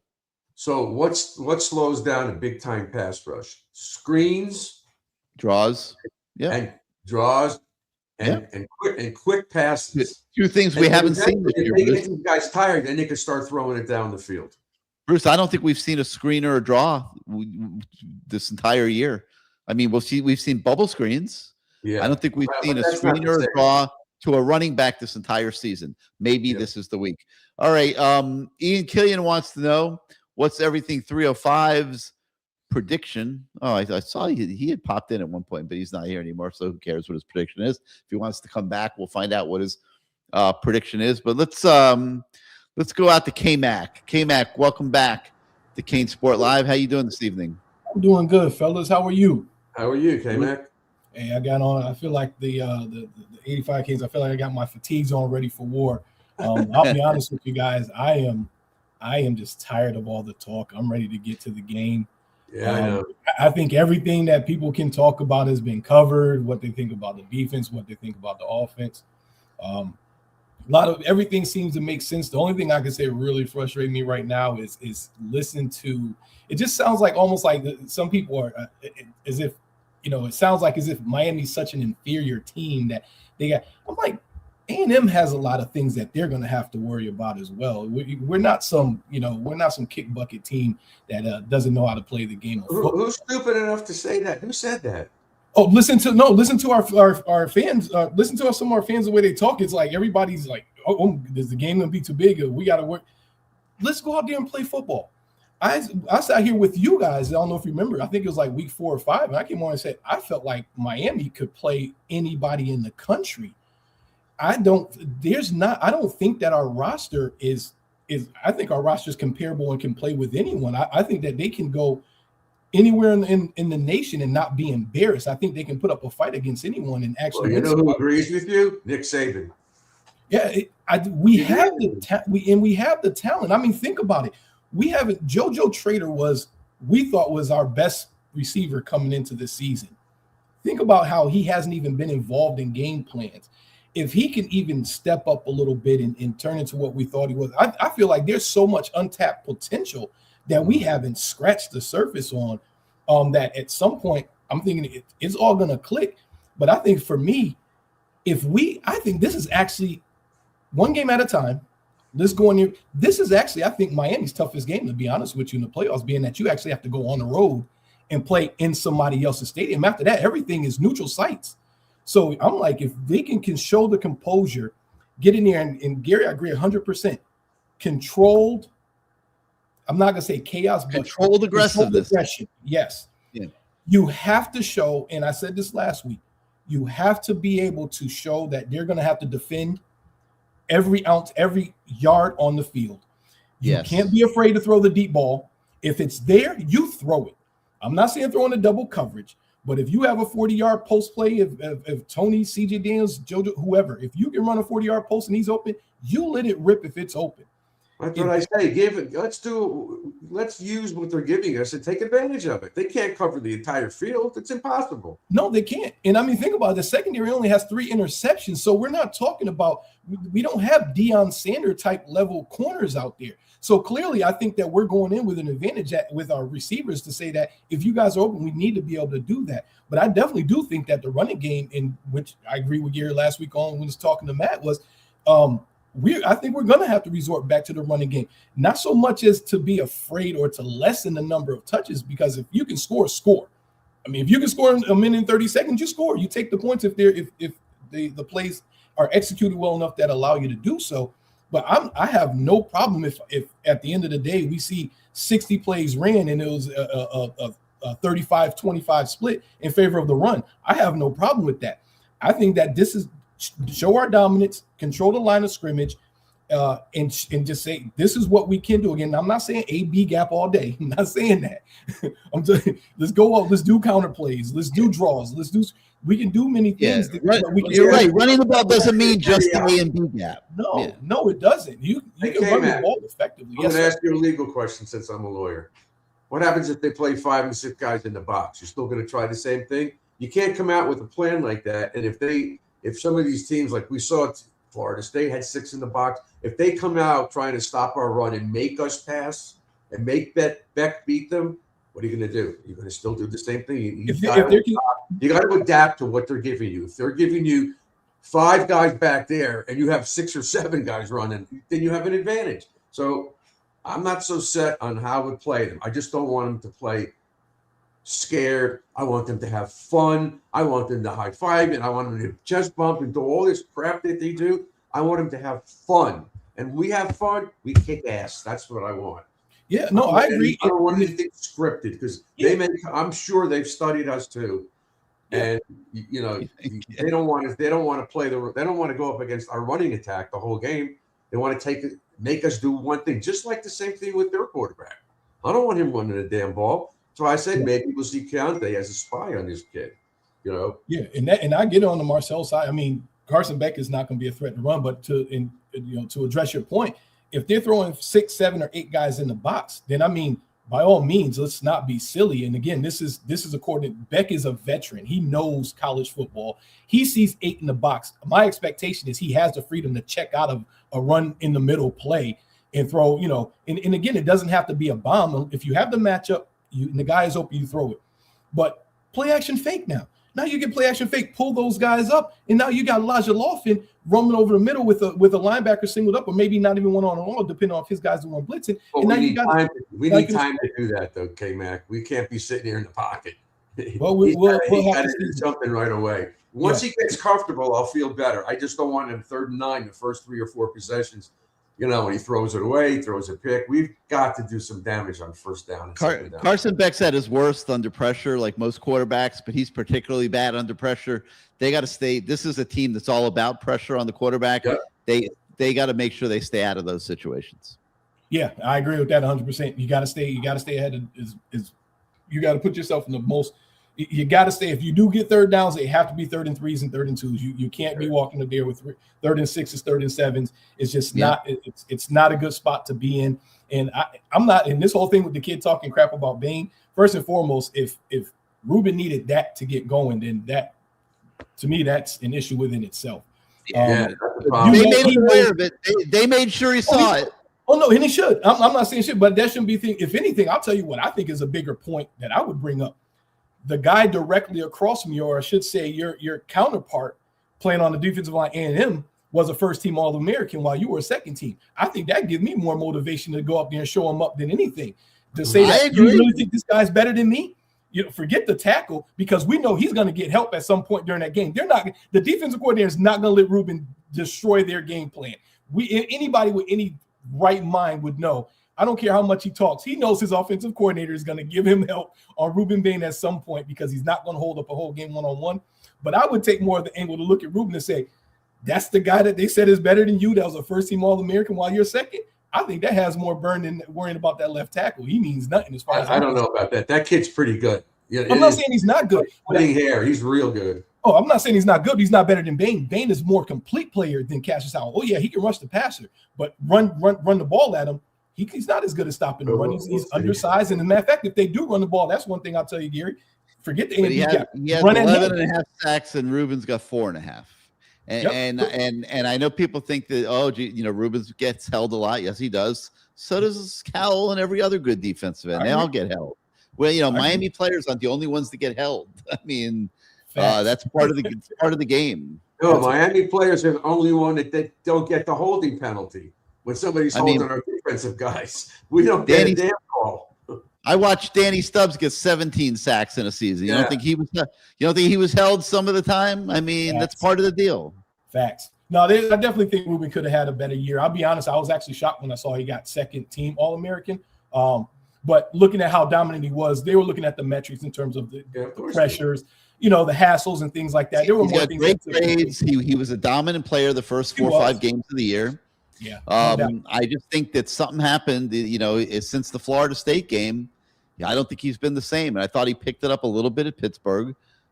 They need Ruben Bain at his best on Saturday, period.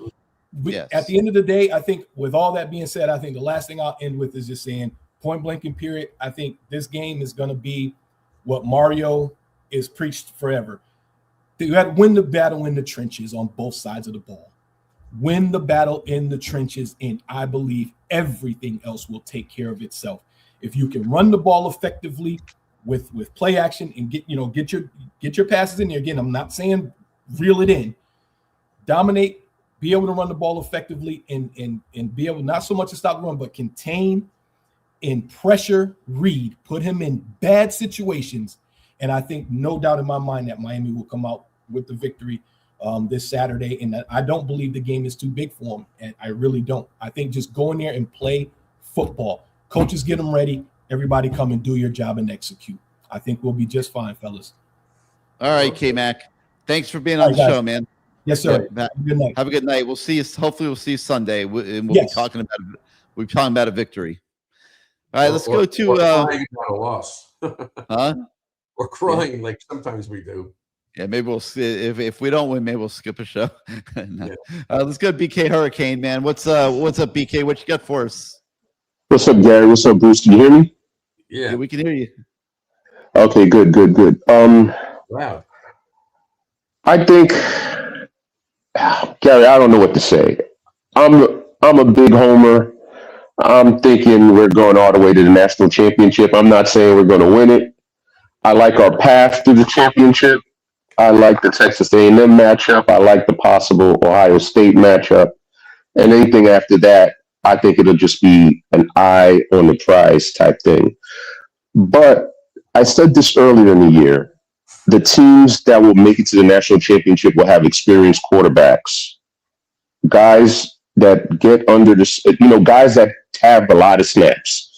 And I'm seeing there's not too many of them, but I'm looking at one in Miami that had a ton of snaps, and Mendoza in Indiana. Dante Moore, first year starting. Julian Sayin, first year starting. Marcel Reed was this a year, and he's only have a year and a half worth of play. I don't want to sound like that guy, but I like these matchups with Miami, Gary and Bruce. I just do. I like it too. Go buy some lottery tickets. Maybe you're on a roll. if I hit, you'd never see me again. You'd be seeing me at the games. Right now, you can get the Canes plus 3.5. The Canes plus 3.5? Yeah, plus 3.5. Canes plus 3.5. That's the line. Yep. I think Miami's going to pull a Miami in this game. They're going to go up in the fourth quarter by 17. Texas A&M scores a couple of garbage points in the fourth quarter. We win by 7. Sounds good. Typical Miami offense in the fourth quarter. They're going to try to run out the clock. But just to pivot for a second, right, with the transfer portal, I know Matt had a lot to say about the quarterbacks and all that stuff, but I've been keeping an eye on it, and they have these guys just every report have these guys going all over the place. Miami's in the conversation with for everybody just automatically. Bryce, what's the kid from Michigan? Bryce Underwood, whatever his name is, Underwood. Oh, Miami's in their top 4. Lagway, he's in that top 4. It's the agents, man. They throw Miami into everything because people know if Miami's involved, they got to pay. That's why they do it. I just don't know what quarterback is coming here, but I would hope that they get it handled as soon as the transfer portal opens, because we don't want this thing dragging on like it did the last 2 years. Going on behind the scenes, it'll get handled. Okay. Listen, and I don't think Miami minds all the chaos either. They don't want people to know what they're doing and who they're looking at. Because at this point, get rumored. At this point, everybody in the transfer portal is going to Miami. Everyone's going to Miami. Everybody. It doesn't matter who it is. Everybody in the transfer portal is going to Miami. Chaos, But the better. The more smoke screens, the better. But do you think we pulled 2 or 3 linebackers out of the portal this year? Or at least attempt to pull 2 or 3 linebackers, good linebackers? I don't think they're going to have a limit on what they take, but I think they're going to have a standard. I don't think they're looking for too many roster fillers here. I think they're looking for impact guys. I think you'll see them take 10, 12 players in the portal this year. We need an impact guy at linebacker for sure. That's our weakness on this defense is linebacker. Yep, you can use a veteran defense, a couple veteran defensive linemen too. I like the Muhammad Toure kid. He's real good, fast, athletic, but every game he gets caught peeking in the backfield. Somebody ends up running past him and he has to chase him down the field. Every single game. I just hope they tell him, listen, don't even look at the backfield. This game, we don't even want you peeking in the backfield. But he has that mental error every single game. He has the mental error. I'm really proud of our defensive backs. And the best compliment that was given to the defensive backs is that nobody knows who they are. That's a compliment because they're not getting exposed. They're shutting down everybody. Oh, somebody said they don't have that many they don't have that many interceptions because nobody's throwing the ball. Nobody's throwing the ball on the Xavier Lucas side of the field, the Poiser, whoever else is out there. I even forget that it's Amari Brown. We can just roll out these defensive backs. And nobody's scoring on these kids. Even when we lost to Texas to Louisville and SMU, Louisville pulled off. I've seen things in that Louisville game that I saw some of the most amazing catches that I thought I've never seen. And Louisville had all of them. Even that last interception was amazing. The ball was an inch from the ground, and the guy just. Yeah, it was. So I think Miami's in a good position to make a nice little run here. I think this is going to set us up good next year. And next year, if we don't handle business this year, I fully expect us to be number 1 next year. We're going to end the season as the number 1 team next year. Okay. I happen to think this is a really, really big game for Mario. I'm saying that I believe it. I think this is a golden opportunity for him to shut everybody up. Even if he could shut a lot of people up. I understand, but you know what? They lost 2 games. We wouldn't have had this nonsense had they beaten SMU, who was a banged up team, that destroyed them. I mean, and Louisville's good. They have a great offensive coach. He's good at that. But we shouldn't have lost to SMU. We shouldn't have been involved in all this crap. We should have been 6 or 7, maybe. Well, we may have gotten into the ACC title, but I just think that we've got to keep our heads on. We can't pull the plug. We can't take our foot off the gas. We can't. We got to go out there and play football. We're capable of it. But we can't. And I think that's the worst thing that could happen. We fall behind. One last thing. I'm gonna let some other people get on. Is the ACC going to fix that disaster of that tiebreaker? That going into next, are they going to fix that? They are. Let's not say they're going to fix it. They're going to try to fix it, but they just screwed up again. They put out a schedule today with some teams playing 8 ACC games next year and some teams playing 9. How do you have standings? How do you have legitimacy? It's the all chaos conference. It's ridiculous. At this point, the ACC should just take the 2 highest ranked teams in the polls and just let them play. Because if you're going to have a schedule like that, just have the 2 highest ranked teams play.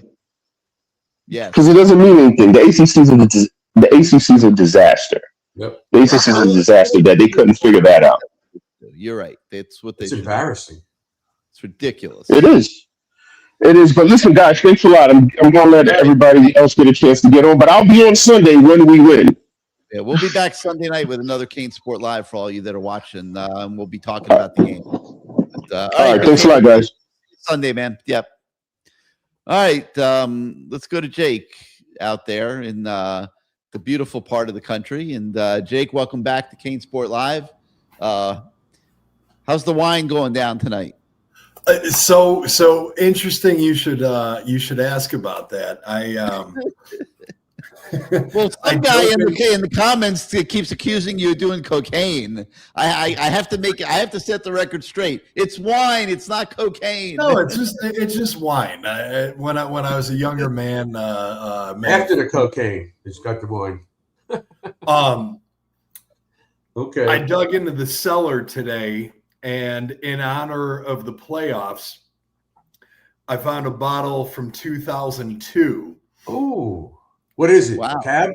No, this is a Merlot from Okay. from Tuscany, and it's a 2002. I actually had to drink this, but because it's probably it's perfect, but just right on that cusp. But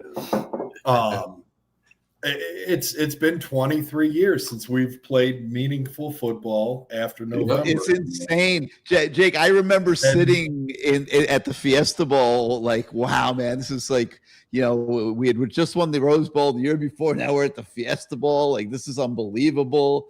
And I'm thinking we're going to be doing this every year. Like, there's nothing greater than this. And then we've gone through these 23 years. It's insane. I moved down to Miami, and it was just after I was making plans to move down there, and I thought just nonstop championships, everything else, and We all thought that. Oh boy, was I wrong. Although the next year was pretty damn good, but it went sour from there. But I hope. A lot of the guys who've been on before this kind of commented to this, and I hope this team, and I don't think, because Mario, look, I've had plenty of criticisms. I've had my issues with him, but he does show up for the big games, and for what it's worth, he has his guys ready to rock, and I hope that continues. They say he's 4-1 in these like top 10 matchups or high quality matchups, and I hope this continues. I hope the SEC gets exposed this year. Yeah, that would be nice. I don't see any team in the SEC. Georgia looked really good against Alabama, but you know what? I got to be honest, and my wife's upstairs, so I can say this, but Alabama wasn't that good this year. They really weren't. They lost by 2 touchdowns to Florida State. Yeah, it's early in the season. This doesn't matter. That doesn't count.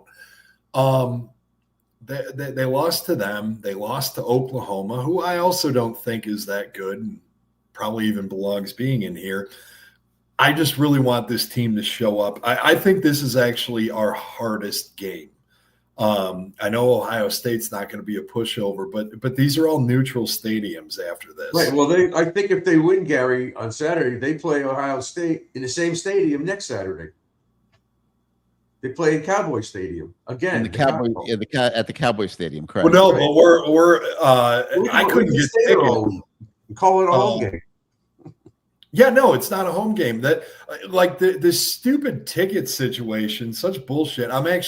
I'm somewhat relieved because I have absolutely zero desire to go to College Station, Texas. It's cool. It's cool. It's cool there.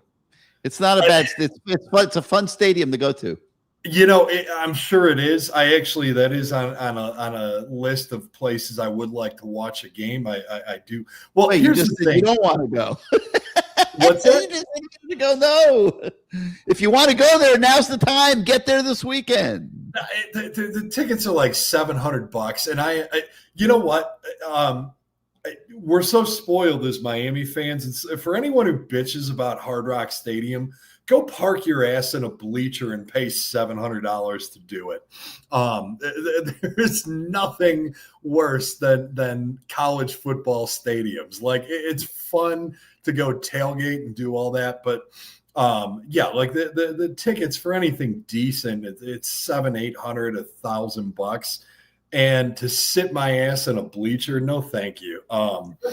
So they're saving If me we're going that. to do anything, take a walk on the Hurricane sideline before the game. Yeah, you were talking about all the shit and everything. I hope Mario cleaned that. He's Oh not my going to God, you think I'm joking? I'm not joking. No, he's not joking. They had 30 No, I damn mean, horses. like, but I should have found the video. I got the video somewhere. hire a rodeo clown or something. Like, rile up that horse, get him running around the stadium off our sideline. No, it's horses. Horses. Yeah, horses. You get in there in the lower level for 600 by Saturday. It's too late. I'm if we win, I've got tickets for the next 3 games, so okay. I'm all in on it. But it's just what bullshit. Like that's something I think they should clean up. Where you got to allocate some tickets. They can fit 100. What are they supposed to do? Kick out their season ticket holders? They can't. They can't do that. I guarantee you. Texas A&M does not have every single seat in that stadium allocated for season ticket holders. Guaranteed. Like I have to look into that. I don't know, but they might. They might. No, most teams release tickets, and like for big time, like Ohio State or Texas A&M or Michigan, they'll hold back 10, 15, 20%. That was bullshit. 3% of the tickets. I mean, you got to allocate a percentage of them. That's nonsense. They did 10%. What is it? 10,000, Gary, out of 100,000? Yeah.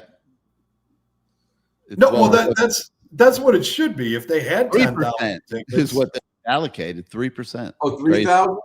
Yeah, 3,000 tickets. It was 3,500, but yeah. That's crazy because you're crazy. Also not even a blip in that stadium. Like if we had to allocate 3,500 tickets, that's like 5-6% of our stadium. I think Miami allocates more like 7,000 for opponents or something like that.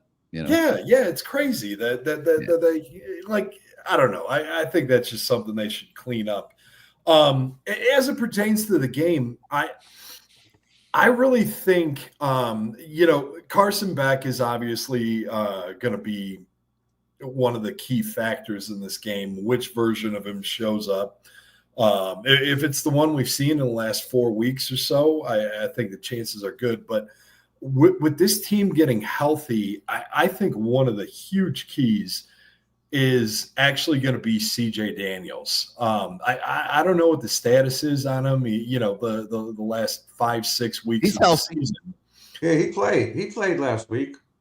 He did, but like it was very sparingly. He wasn't, he wasn't the number 2 guy. And I think, they're going to have Tony dialed up. They're going to have Fletcher dialed up, Marty Brown, even probably Keelan Marion to a degree. I think he's played well. He's played well the whole year. Yeah. He's really everybody's got to step up. It's showtime. Yep. And then the 2 other guys, I think somebody might have said it earlier, but I think Elijah Lofton and JoJo Trader, they've had the time to put in. You got an extra 3 weeks to prepare for this one. Show everyone what the hype was about coming into this year. JoJo showed out last year when we lost to Iowa State. He played really well in that game. That was his best game of this season. So maybe the same thing will happen this year. Last game of this season, he shows out. Yeah. Well, not the last game of the season, Bruce. Not the last game of the season. Well, whatever. It's the last game that we know we're First in. game of the playoffs. First game of the playoffs. That's it. Hey, look at that. It's showtime. Here's Jerome. That was a clutch player.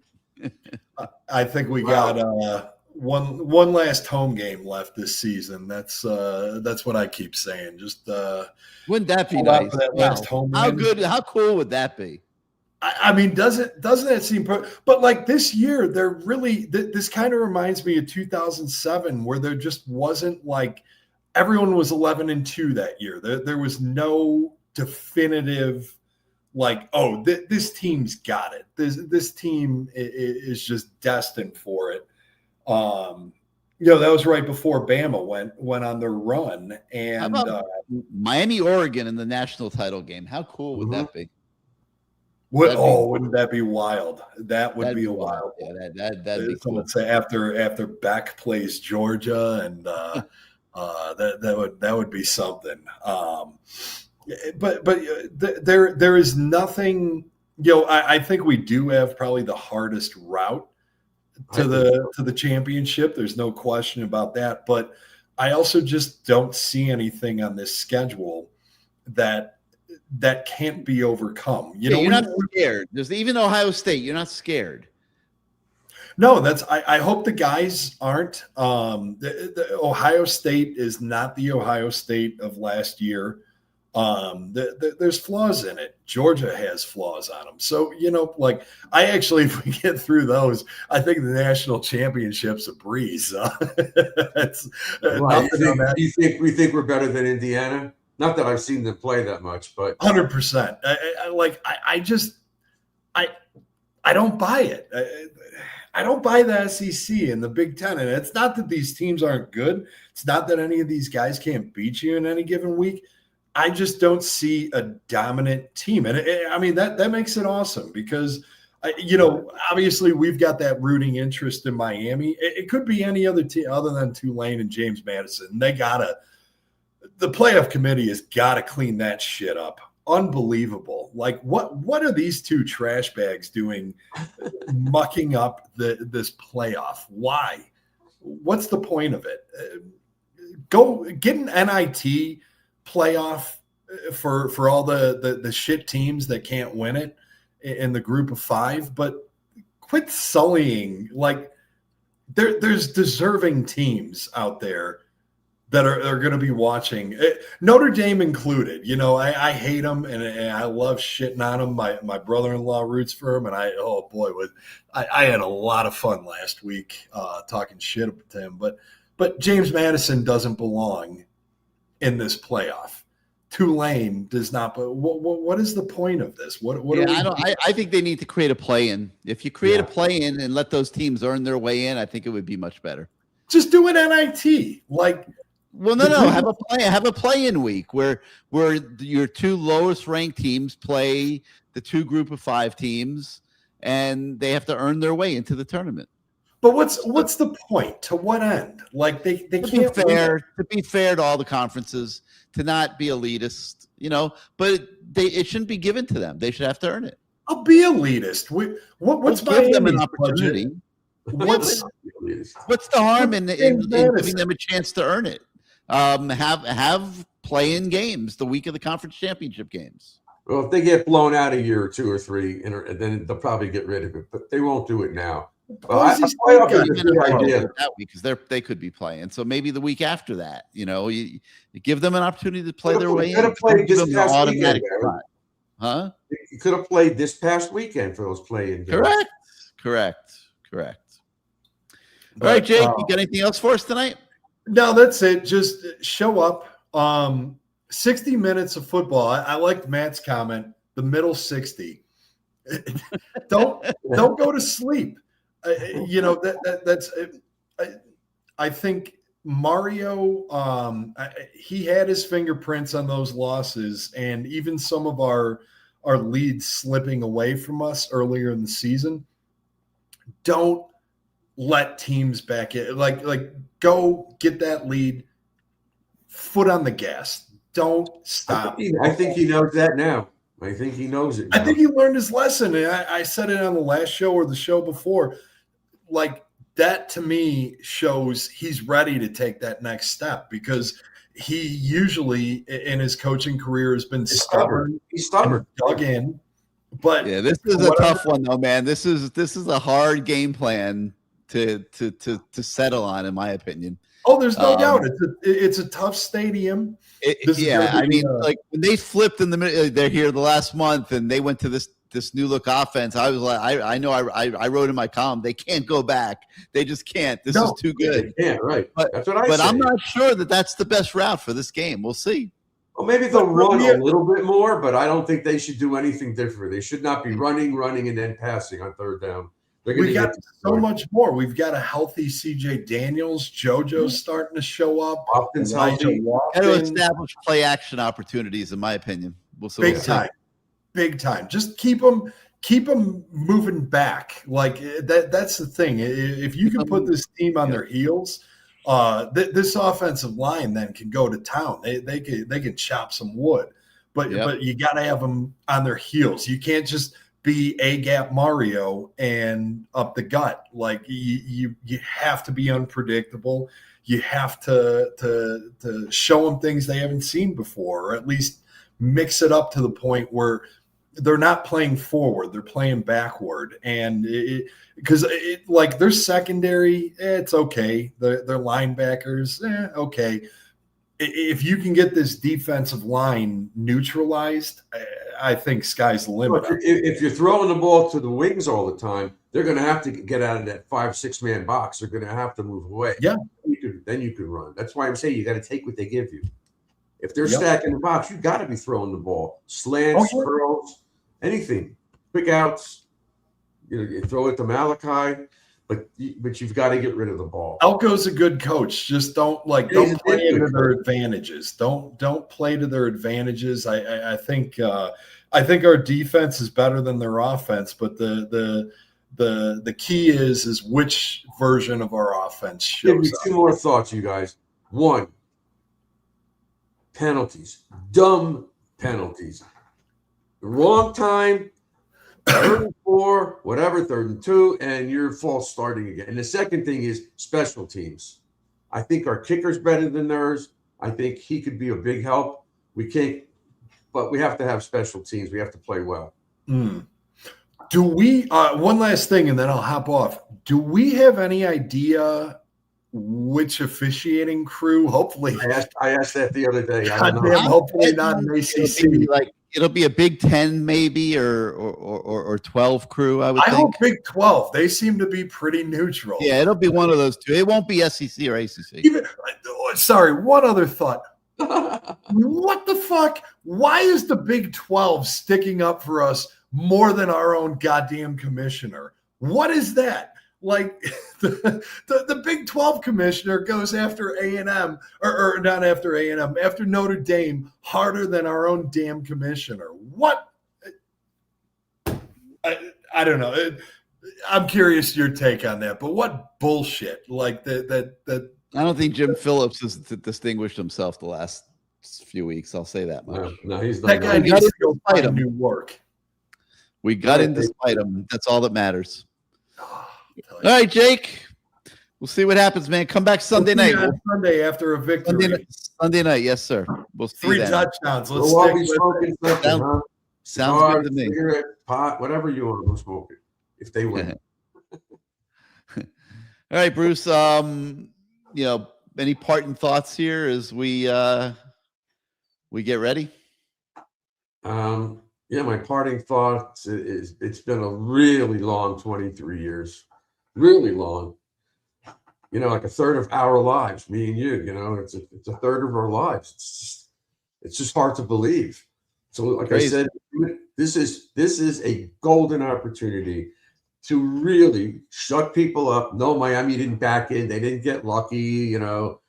We deserve to be here. We need that, which will help recruiting for years to come. But this is a signature win for Mario. If we win this game, it's a big game. Something back in our day, we didn't lose big games. The last, we won all the ball games. If we didn't win the ball game, we got screwed. But it's not the same. These kids don't have the same mentality as what they had back then. I don't know. But they don't. But they need to get it. Yeah. So everybody keep poking Ruben's name, man. Jerome. And I know, because when Jerome was on the practice field, if somebody screwed up, he would just look at you. He wouldn't scream. He'd just stare at you, and you would go hide someplace because you didn't want to confront him. But I think we have a really good shot at winning, but we cannot go away from what we've been doing.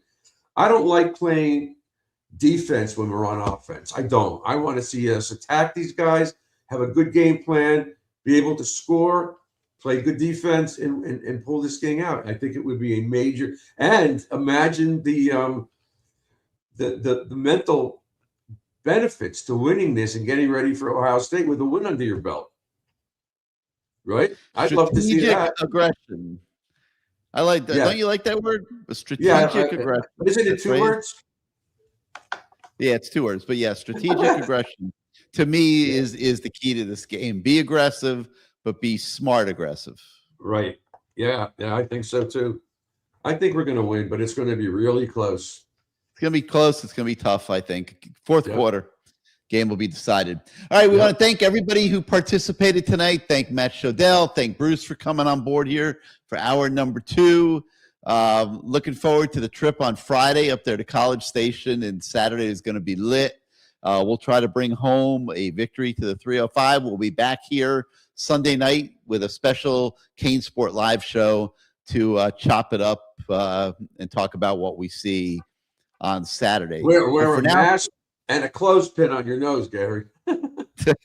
I can't And wait. don't call me, I'm- just I'm- send it in duty. I got to figure out how I'm going to handle that if those horses come back on the Miami sideline. I mean, I'll be filming, of course, because I got to bring the action to everybody. But oh my God, man, that was really one of the craziest things I've ever I seen. know. To have horses shitting on. I should have found the video. I mean, I'm sure I could find it somewhere. I saw a video. You going on the side, and the horses going left and right. And the poop You remember? Yeah. They were pooping all over the damn side. I'd never seen anything like that. Unbelievable. But anyway, thanks again to everybody for watching tonight, and we'll see you Sunday night with a after the game edition. A victory CaneSport. party, baby. Victory party. Yes, sir. Hopefully it will be a victory party. Have a great night, everybody.